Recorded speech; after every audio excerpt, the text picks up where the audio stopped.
केंद्रीय मंत्रिमंडल ने गुरुवार को एक देश, एक चुनाव को लागू करने संबंधी विधेयकों को मंजूरी दे दी है।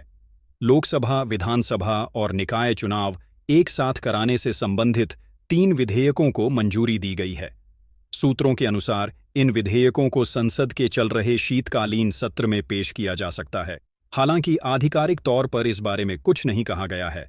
प्रधानमंत्री श्री नरेंद्र मोदी जी की अध्यक्षता में हुई मंत्रिमंडल की बैठक में विधेयकों को मंजूरी दी गई है। सूत्रों ने कहा है, संभावना है कि वर्तमान सत्र में इन्हें संसद में पेश कर संयुक्त संसदीय समिति को भेज दिया जाएगा, ताकि प्रावधानों को लेकर विपक्ष से व्यापक परामर्श हो सके। सरकार समिति के माध्यम से विधेयक पर विधानसभाओं के अध्यक्षों से भी परामर्श चाहती है। सूत्रों के अनुसार प्रस्तावित विधेयकों में एक में नियत तिथि से जुड़े अनुच्छेद में संशोधन करने का प्रस्ताव है। इसमें लोकसभा और विधानसभाओं के कार्यकाल को समाप्त करने संबंधित अनुच्छेद शामिल करने का भी प्रयास होगा।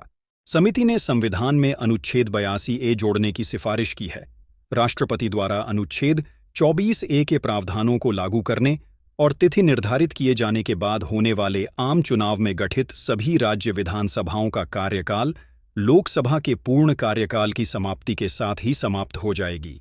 निर्धारित तिथि के बाद और लोकसभा के पूर्ण कार्यकाल की समाप्ति से पहले सभी राज्य विधानसभाओं का कार्यकाल सिर्फ अगले आम चुनाव तक समाप्त होने वाली अवधि के लिए होगा।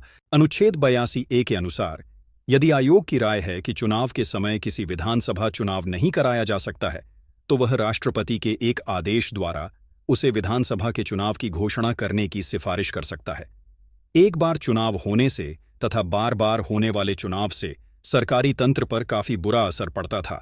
इससे नागरिकों के लिए कठिनाई पैदा होती है तथा बार बार चुनाव से सरकारी कर्मचारी और सुरक्षा बलों की बार बार तैनाती से उनके मूल कर्तव्य निर्वहन पर प्रतिकूल असर पड़ता है।